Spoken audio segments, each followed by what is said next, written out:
in the confine of the Izmir trade fair, where Mauritius had a significant delegation, and through our consul, his great efforts there, he made it possible for Mauritius to be present in a significant manner in the Izmir trade fair. And I think I would like to thank you very much, Mr. Bishop, Mr. Maurice. And during the discussions that we were having with the government of Turkey at the time, and with the government of Mauritius, I was part of the private sector delegation, the discussion of Turkish Airlines came on the table.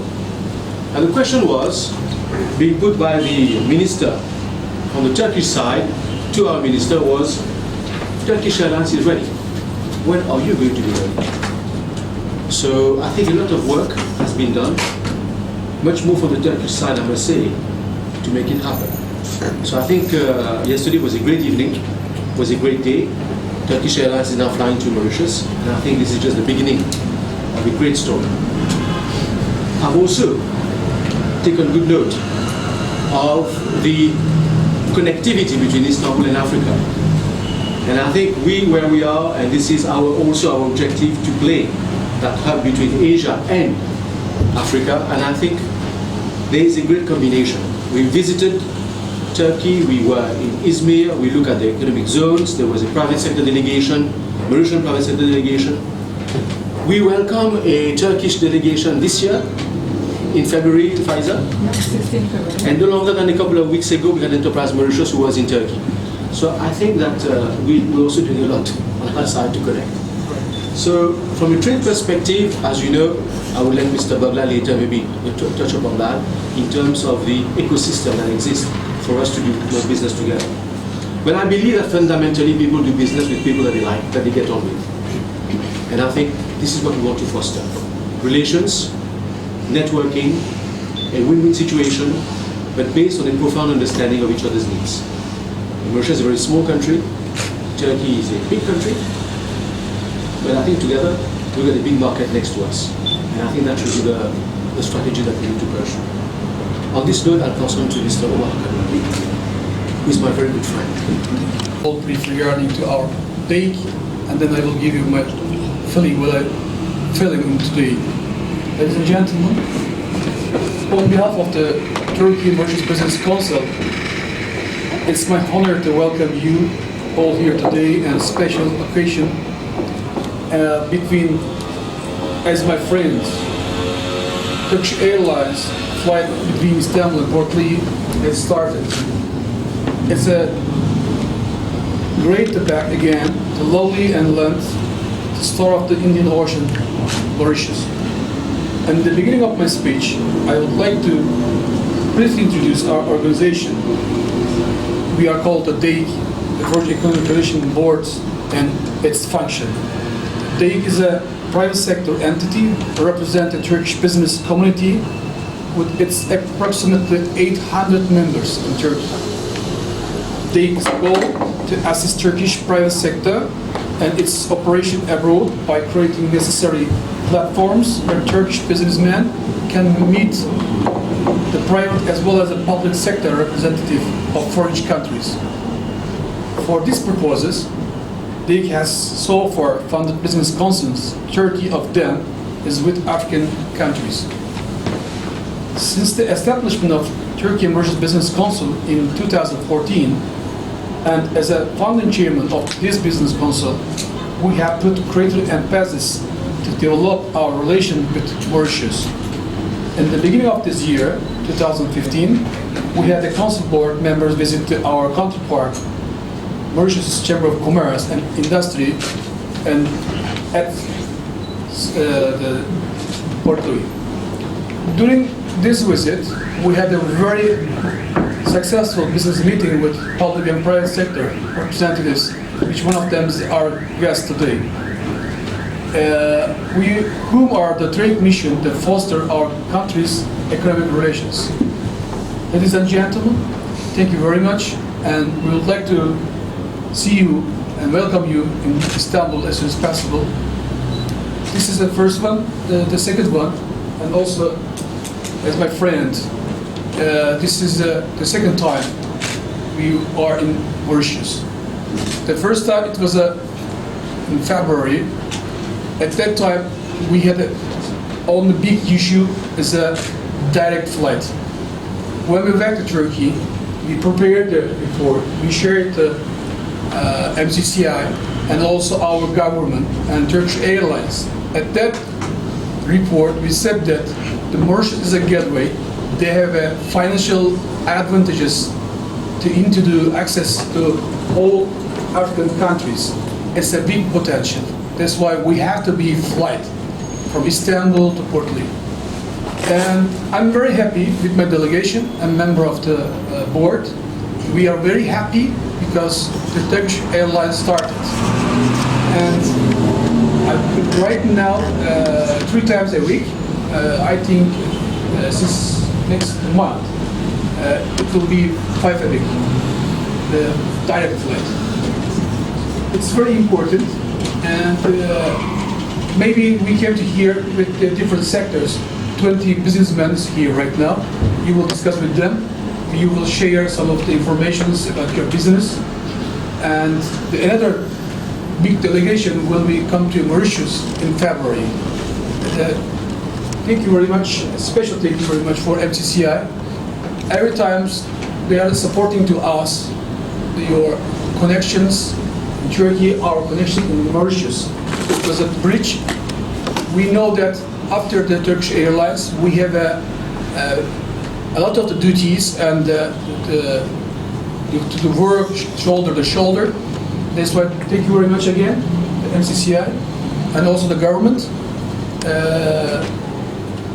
We would like to see you as soon as possible in Istanbul. It's a very big advantage for your investments and all business opportunities. Last month, Enterprise Mauritius was with us in Istanbul with their delegation. It was a very good meetings, and also we are waiting the member of the MCCI in Istanbul as soon as possible. Thank you very much.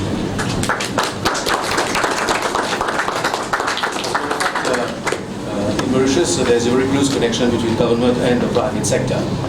As a fact, I'm a director of the board of Enterprise Mauritius. And yesterday we were discussing about Turkey and how we're going to approach this new era, given now that we got connectivity. But I think that there's also somebody very important in the equation, which is the government, and the architect of this free trade agreement, somebody who is, I will not say shy, but is very quiet. And these are the people that get the work done, very quietly, but very effectively. And I think I would like now to invite Mr. Assad Bergla to say a few words. And I would like to reiterate, he's the Director of Trade Policy, Ministry of Foreign Affairs and Regional Integration and International Trade of the Republic of Mauritius. Assad. Thank you, Raju. Mr. Hakan Baki, Honorable Council of Mauritius, Mr. Soyo, distinguished delegates from Turkey, and ladies and gentlemen, marhaba, good morning, bonjour. It's a pleasure for me to say a few words. The Secretary General has just pointed the synergies that exist between government and the private sector in Mauritius. And this is a tradition that in all negotiations, in all important negotiations, private sector and government officials will sit side by side and negotiate the deal. The free trade agreement that we concluded with Turkey, it was a teamwork of the private sector and government officials. Also negotiated the General Framework Agreement on Trade and Economic Cooperation with Turkey. Again, it was private sector and government officials. Because government does not do business, we create conditions, we create conducive environments. That's why we negotiate certain agreements so that you will do your business with predictability and certainty. Now, Mr. Raju said this is a great moment, that our two countries are engaged in such kind of economic cooperation and trade. But this is not new. I was making research. Our relations of trade and cultural and economic cooperation goes back as far as 1859. Would you imagine that somewhere here in Portuguese, I was walking around, there was your consul here in Mauritius who was trying to help trade to happen. And one of your chairmen of Chamber of Commerce who died last year, Mr. Muhammad Faid, his grandfather was a consul of Turkey in Mauritius, and he was given the title of Effendi. And there was a building somewhere here by the name of Effendi.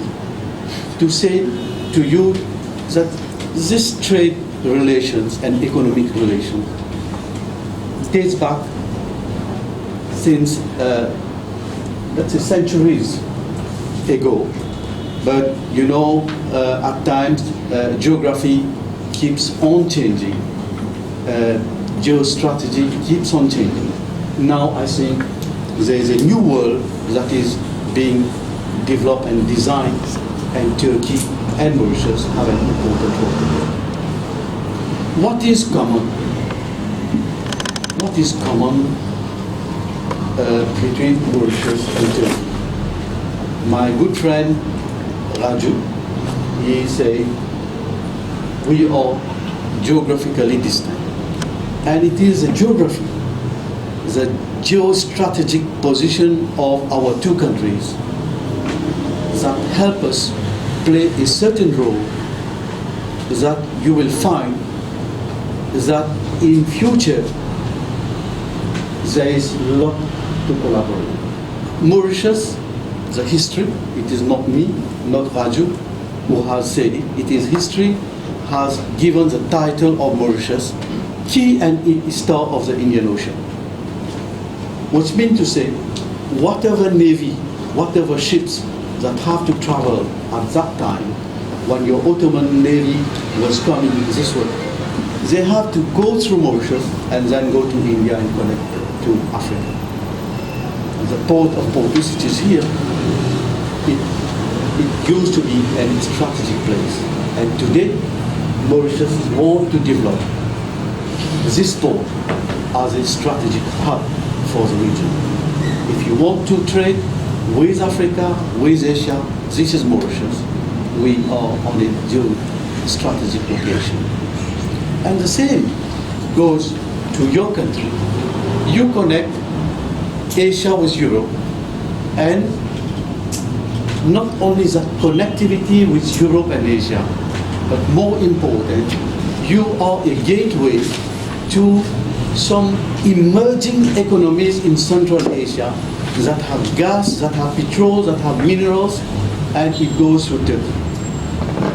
So these two points that I have mentioned, it will be important plus for our collaboration. Don't think Mauritius as a small island of 1.3 million. The whole of Africa is behind Mauritius. And when we think of Turkey, we don't think Turkey only as 78 million population. When we speak of Turkey, you have what we call the Turcophone population in Central Asia and the Balkans. And from there, trade develops. If I want to talk, we'll keep on talking. But one important thing is that we have been able to do quite a lot in terms of trading goods. Trade is happening. We signed an agreement. Maybe it will be important for you to know that Mauritius and Turkey, we are also party to what we call trade, a talk which is going on in Geneva. You know, services are very important for trade. Mauritius is a service-oriented economy. It's very critical for us. For you also, Turkey, your tourism, your maritime service are well developed, and it's very important. in WTO services negotiations are not moving. There is a deadlock.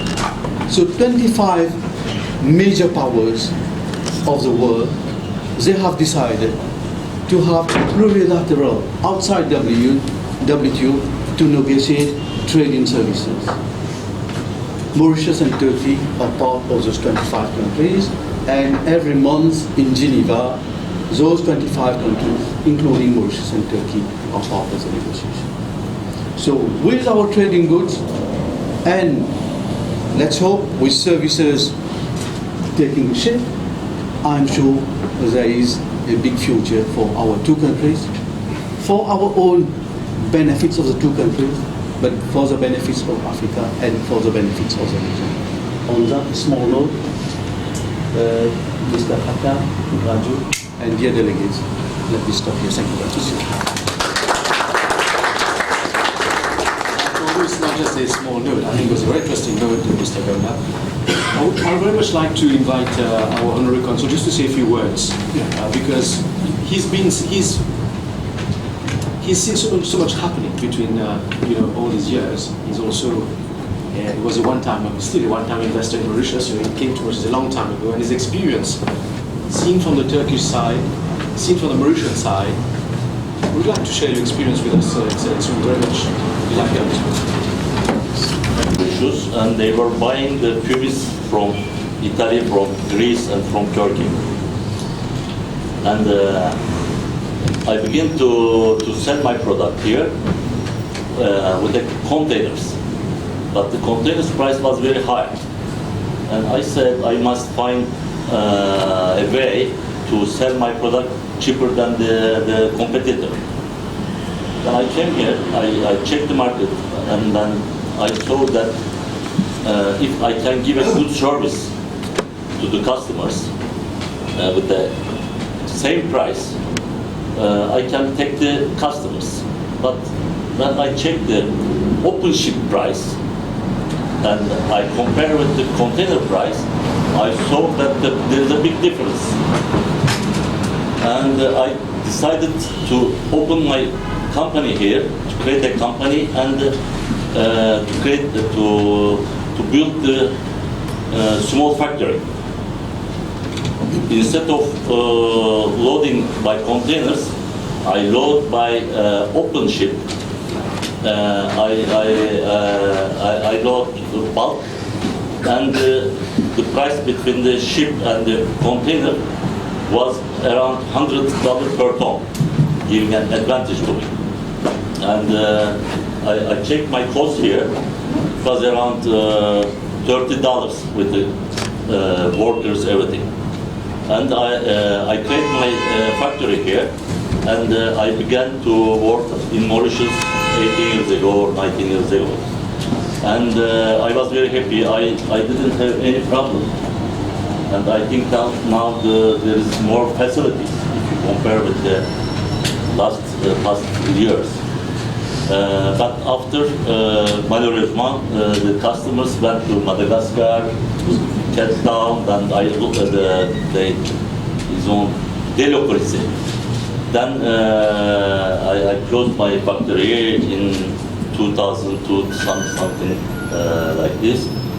And after this time I met with a lot of people, and they proposed me to be a honorary consul of Mauritius in Turkey, and with a big pleasure I accepted. And since last 9 years, I represent your country in Turkey with a big pleasure. And last year, this organization created and by the president of BEIC, Mr. Ömer, and his friends, very aggressive and very good team. And in 1 year, they created a lot of things for Mauritius, and the result is here, Turkish Airlines.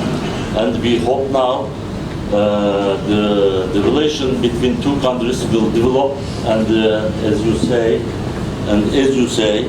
the people of two countries will be together to develop the business and human relations. I hope that the next future will be better than today. Thank you.